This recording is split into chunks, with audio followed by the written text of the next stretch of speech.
नमस्कार दोस्तों, मेरा नाम है विमल सिंह बालाजी। स्टडी अड्डा में आपका स्वागत है।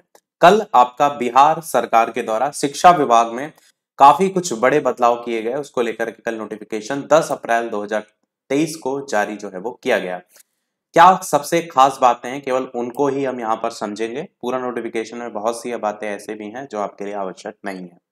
तो सबसे पहले तो इस चीज को समझिए कि बिहार में अभी तक जो शिक्षक अगर आपको बनना है तो बनने का जो मेन आधार होता था वो टीईटी या सीटेट की परीक्षा होती थी। इसके अलावा डीएलएड या बीएड का कोर्स आपने किया हो और उसके बाद मेरिट के आधार पर आपकी वैकेंसी जो भी आपकी निकलती थी उसमें आप अप्लाई कर सकते थे। परंतु अब उत्तर प्रदेश में जैसे सुपर टेट की परीक्षा होती है, सेम उसी प्रकार से बिहार सरकार ने भी एक परीक्षा को यहां पर कराने को लेकर के बात की।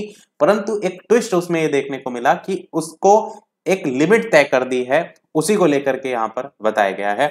और जो दो तीन चेंजेस हुए हैं उसको लेकर के भी यहाँ पर बताया गया है। तो सबसे पहले तो ये जो नियमावली है, इसका नाम जो है वो बिहार राज्य विद्यालय अध्यापक करके ऐसे होगा।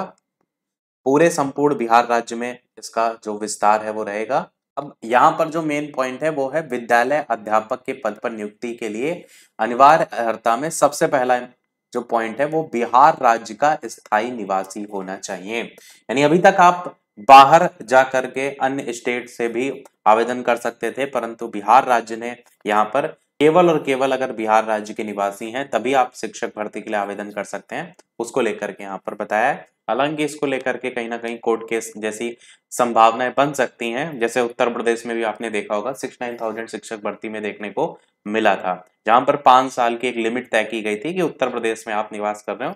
बाद में कई बार से फॉर्म पड़े भी थे और उसको चैलेंज किया गया था, बाद में उसमें माननीय कोर्ट से राहत भी मिल गई थी। तो यहाँ पर भी हो सकता है वो चांसेस बने।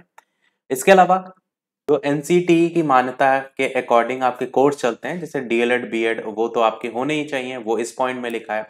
और थर्ड पॉइंट में लिखा है राज्य सरकार और केंद्र सरकार के द्वारा, जैसे राज्य सरकार आपकी टेट की परीक्षा कराता है, जैसे यूपी में यूपी टेट चलता है, ऐसे बिहार में बिहार टेट चलता है। तो टेट की परीक्षा और केंद्र सरकार जो कराती है वो सी टेट की परीक्षा। तो वो जो समय समय पर आहूत शिक्षक पात्रता परीक्षा, उसमें आपको उत्तीर्ण होना आवश्यक है। उसके बाद अगर 2012 से आप पहले के हैं तो आपको पास करने की कोई आवश्यकता नहीं है। अगर उससे पहले नियुक्त या कार्यरत शिक्षक में आप आते हैं तब आपकी ये टीईटी की जो उत्तीर्णता है यानी उसको पास करने की अनिवार्यता है वो नहीं होगी।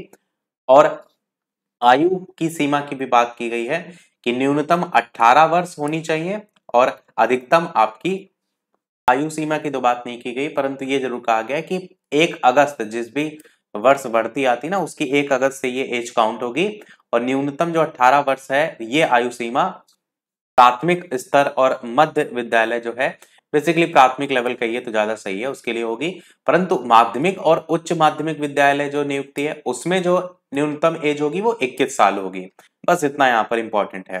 और 10 साल की छूट वगैरह भी की बात की गई है। मेन आपको एज पता होना चाहिए 18 और 21। और यहाँ पर आरक्षण को लेकर के भी बात की गई है कि 50% जो महिला अभ्यर्थी हैं उनकी नियुक्ति जो है वो की जाएगी। प्राथमिक और मध्य जो विद्यालय, वही प्राथमिक विद्यालय कह लीजिए, तो ये एक बड़े आरक्षण को लेकर के यहाँ पर बात की गई है। नियुक्ति की प्रक्रिया में जैसे पद खाली होते हैं ना उसका ब्यौरा दिया जाता है, तो उसी को लेकर के बात किया गया है कि रोस्टर क्लियरेंस के साथ आरक्षण कोटिवार अधियाचना आवश्यकता अनुसार आयोग को भेजा जाएगा और उसी के अकॉर्डिंग जो भर्ती है वो होगी। पाठ्यक्रम वगैरह जो रहेगा वो आयोग के माध्यम से या उसके जो प्रशासनिक विभाग है उसके परामर्श से रहेगा। आयोग का डिसीजन जो है वो अभी नहीं लिया गया है, पर ये कहा जा रहा है जो बीपीएससी है जो कि बिहार राज्य में परीक्षा कराती है तो उसके द्वारा ही परीक्षा का आयोजन कराया जाएगा। और ये भी लिखा है बाकी परीक्षा का क्या पैटर्न वगैरह है वो सब आयोग से ही परामर्श जो है वो लिया जाएगा। सबसे इंपॉर्टेंट पॉइंट है इस पूरे वीडियो का वो है ये कि कोई भी अभ्यर्थी इस नियमावली के अंतर्गत अधिकतम 3 बार परीक्षा में भाग ले सकेगा। यानी सुपर टेट की परीक्षा की लिमिट की बात की गई है। ये एक बड़ा कदम है। हो सकता हो आगे चल के उत्तर प्रदेश में भी ऐसा कुछ देखने को मिले, इसीलिए हम ये वीडियो भी बना रहे हैं। पर एक चीज ये भी देखेंगे, उत्तर प्रदेश का सीन ऐसा है ना कि एक बार भर्ती परीक्षा होने में तो 8-10 साल लग जाते हैं। 3 बार परीक्षा होगी तो 30 साल तो ऐसे निकल जाएंगे। तो मतलब 3 बार परीक्षा ले लें कोई फर्क नहीं पड़ने वाला उत्तर प्रदेश में। तो तो ये एक नया बदलाव है इसमें। और 2 पॉइंट और इसमें इंपॉर्टेंट है। एक ये आपका है कि जो भी शिक्षक होंगे वो अब राज्यकर्मी जो है वो होंगे।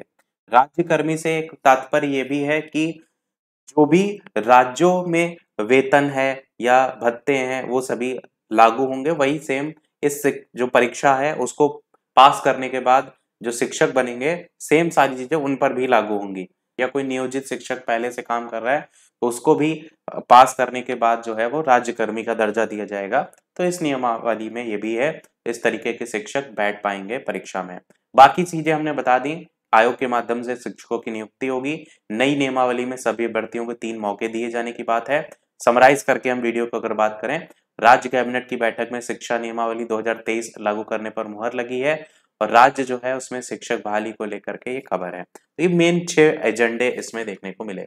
इसमें एक चीज और देखेंगे आप तो टोटल 2 से 3 लाख वैकेंसी को लेकर के बात की जा रही है। तो बहुत बड़ी मात्रा में वैकेंसी आएगी, इसलिए इसका बढ़ चढ़ करके और ज्यादा छात्रों के द्वारा इंतजार जो है वो किया जा रहा है। तो यही था हमारे इस ओवरऑल अपडेट में। वीडियो पसंद आया लाइक जरूर कीजिएगा और लोग शेयर जरूर कीजिएगा। मिलते हैं अगले अपडेट में, तब तक के लिए नमस्कार, जय हिंद।